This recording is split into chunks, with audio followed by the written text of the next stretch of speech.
Wow. Oh, wow. I'm trying to move. I am. This, everyone, is the first drive, literally the first drive in Freya, the Ford Fiesta.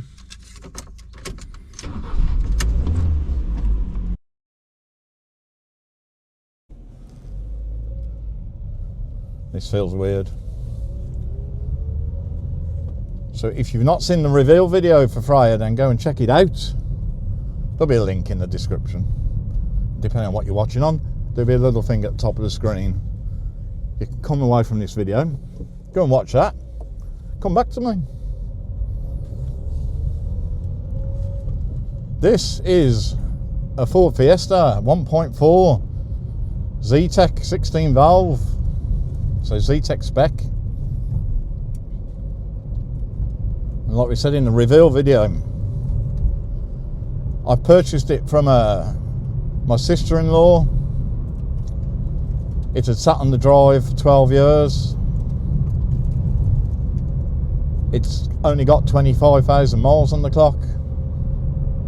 My sister-in-law bought it when it was only 2 years old. I'm now the third owner. Can't really call this an abandoned car, can I? And it wasn't a barn find either, but it had been left on the driveway for 12 years. Unfortunately, I'm on quite a dingy lane at the minute, so the car's experiencing quite a few bumps and it's going to get dirty. I've even got a big truck coming at me now.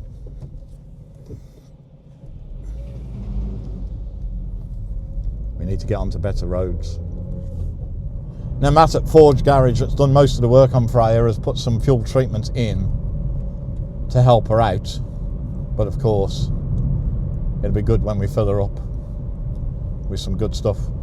So as I'm sitting here driving the second Ford on the channel, I'm thinking to myself, I've never driven a Mk6 Fiesta before. In fact, until I come to buy this one, I don't think I've ever sat in one. So I didn't even know how it would drive. But the reality is, certainly at the time of filming, there are plenty of these still on the road, because there was so many of these on the road when they were launched, sort of late summer 2002. Freya is a March 2003 car, so she's a relatively early one. The interior is just absolutely fantastic. So yeah, do go and check that video out if you've not seen the reveal video, because you'll get to see more of the car. So there's been a lot of work done to this car. And if you saw what we did originally when we bought Reggie the Rover 75, in fact there was a couple of occasions that we spent a fortune on Reggie. And like I've said on those videos, I don't spend the money expecting to get any of it back. I spend it because I want to do right by the car. So the money I've spent on this car today, let's be realistic, it's probably more than what the car's worth, or certainly close. So if it's more than the car's worth, why have I done it? Well, some of it needed to be done. You can't expect a cam belt, which, for all I know, was probably the original cam belt 23 years ago. You can't expect a cam belt to not need doing. Can't expect the water pump to not need doing, although Matt did say the water pump was actually in good condition, but it's changed as a matter of course when they did the cam belt. Trying to avoid all the potholes. If you live in the UK, you don't need me to say any more, do you? It needed brake discs and pads. Well, of course it did, and I'll put an image on screen now. You can't have a car sitting in all weathers for 12 years and not expect the brake discs to be no longer serviceable. Solid rust. But then you get to the point where this Brummy petrol head does more than has to be done. If I'd wanted to, I could have just got this car on the road for a few £100s and I'm sure it would be absolutely fine. But I went further than that, didn't I? Because it's me. So as you'll see when we look at what we've had done at the end of this video, there's quite a bit extra that's been done, including brake calipers, because it was like, well, new discs, new pads. The calipers have sat in the weather as well. You just feel more confident the braking system is as it should. And to be honest, it's something that would need to be done at some point anyway. The brakes at the rear didn't really need anything. They're just rear drums, aren't they? So it just needed cleaning and, as Matt called it, some TLC. Do you know, I'm a happy bunny.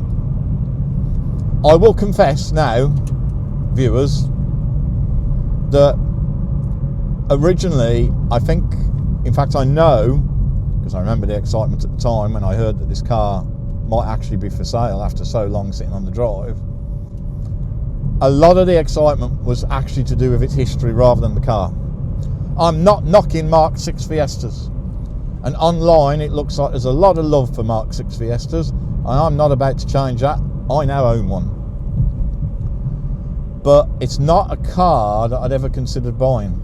So it's definitely story, history first, car second.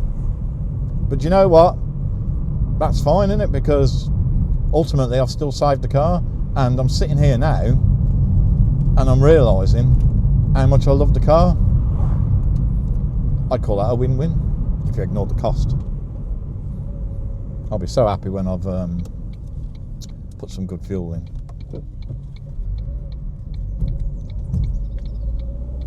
But she drives absolutely wonderful. The gearbox. But if anyone's ever driven a Mk6 Fiesta from new, that's what I'm experiencing today, everyone. I'm pretty much driving a brand new Mk6 Fiesta. But I'm driving it in 2026. And it's 23 years old. Wow. Oh wow. Now of course there are going to be Fiestas, Mk6 Fiestas, in even better condition and with little miles.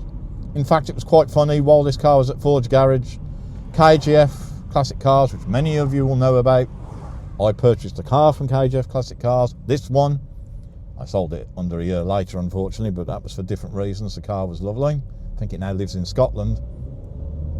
KGF Cars happened to have a 3-door black one of these, and I think it was on something like 7,000 or 8,000 miles. So I'm not professing that this car is the absolute best Mk6 in the UK. I'm not professing it's the lowest miles. Of course it isn't.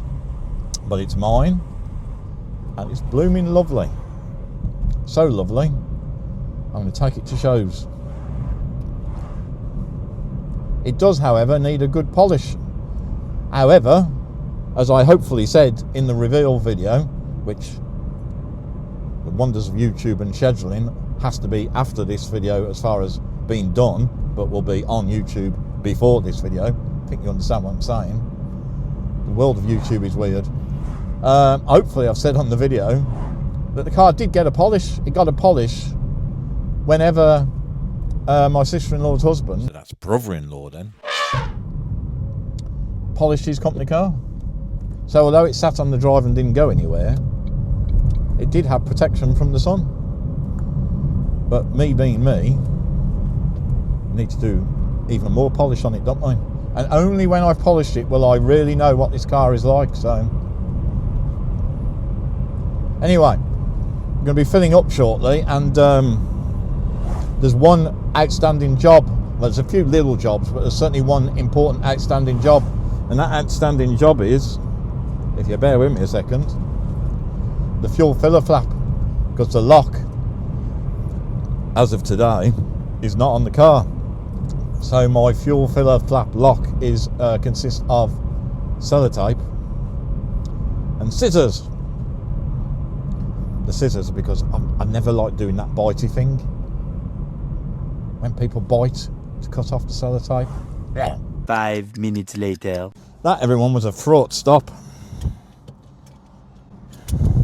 When you're driving your new to you car and it's very low on fuel, and that fuel's been in the car for over 12 years, and you get to your petrol station, your trusted Shell V-Power petrol station, and all the pumps are off,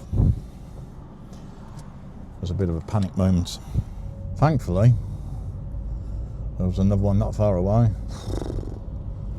I shall remember that one. Filling it up has revealed we have a slight problem. The fuel gauge, obviously, it's not used to being so high up in the tank, so it's currently still showing empty. Now, it was showing something just before I pulled up, so it was reading that we got a little bit of petrol. Now it's not showing anything. I'll have to get that looked at. That's probably a good time to say on video, everyone, that obviously, no matter how much work we've had done to this car, recommissioning it as we would call it, the reality is only using it will prove whether or not we can reveal any little niggles that need sorting, and that might be a niggle. Although actually, that niggle might fix itself. We've currently gone up 1 bar. Maybe it's currently in the tank and it's slowly going, oh, go on then, I'll move. We'll see what happens. As we said in the reveal video, a video that's yet to be filmed, Freya had only actually done, well, she'd only done 17 miles between the MOT in 2013 and the MOT that she's had done now, so we're going to make sure that we do more than 17 miles today. I do hope that fuel gauge reader decides to play ball. Here's the important point before we round this video off and go through everything that's been done. Here's an important point. No one will ever know, because it would be an alternative future. Had I not purchased this car, what would have happened to the car? It may have sat in the drive for another 12 years. It may have been purchased by someone who just wanted a car for cheap and did the bare minimum to get it back on the road. What I am confident of is what I've done is, and I don't think I'm overselling this, I've changed the trajectory of this car, haven't I? And what I mean by that is, the trajectory this car is on now is one of car shows, being pampered, and basically not being used as a car as normal people would use a car. The mileage will be kept modest, but it will get used. Hopefully, at some point in the future when I do eventually sell it, the person that buys it continues that theme, because it definitely will be a classic, I would say, by then. I think I've changed the course of the future of this car. It may well have been destined to either sit on the drive for another 12 years or be used as a car. Anyway, I've got 3 bars of fuel showing now. I've got this impression that this float is slowly being encouraged to move in a northerly direction. The only thing I suppose I've got to be conscious of is, if it does start to read full, will we get to a point where it reads full, but then is reluctant to come back down? Ford heaters have always been fantastic, and they're like Chernobyl strength heat. Oh, we got 4 bars now, everyone. That float is oh, I'm at a funny age where funny things make me laugh, but that's making me laugh. I've just got this vision still of the float going, oh, I'm trying to move. I am. I've done nothing for over 12 years. You expect me to suddenly get out and move? Or get up and move? It's behaving like a reluctant teenager. Doesn't want to get up, does he? You know, oh, it's a bit like an excited teenager, funnily enough. Kid in a sweet shop, as I like to say. When I was speaking to Matt, because I wanted to speak to Matt at Ford Garage, because he'd done most of the work on the car, and I kind of just wanted to, I knew he'd give me his honest thoughts and you know, what he'd done, and I know I can look on the bill what's been done, but it's good to speak to the person that's actually done the work. I love that trust level that we have, and I love the honesty of, you know, water pump was okay, but best to change as part of the kit. To be honest with you, the big list that I had, that I gave Tony at Ford Garage to be done to this car, he didn't do everything, and the reason he didn't do everything was because although I really do go over the top maybe with cars. There was 2 or 3 items on that list where he said, I'll be amazed if you need to do that. And I like that because it goes to show that, you know, I'm quite confident there would be garages in the UK that I could have gone to, given them the list, and they would have changed it. And you could argue they're doing the right thing because they're doing what the customers asked them to do. But Tony's more of a, well, no, maybe that bit doesn't need to be done. We'll see what it's like when we get to it. So not every single item on the list was addressed. But I do respect Tony's experience. If he says it doesn't need to be done, I trust him and it doesn't need to be done. And B, I just respect the fact that he's not trying to get every last penny out of my bank account. Well done, Ford Garage. Highly recommend them. Mk6 Fiesta is really quiet inside, isn't it? Once you're on a road that isn't actually looking like the surface of the moon, I'll tell you something else. Although I'm not particularly flying at the moment and we've got a line of traffic in front so I can't, it feels very solid in the corners, which is no surprise because it's a Ford. A Ford that handles well, who would have believed it? I'm thinking cars like the Focus. And the Mondeo that I owned years ago handles so well. But yeah, this is really smooth, really quiet.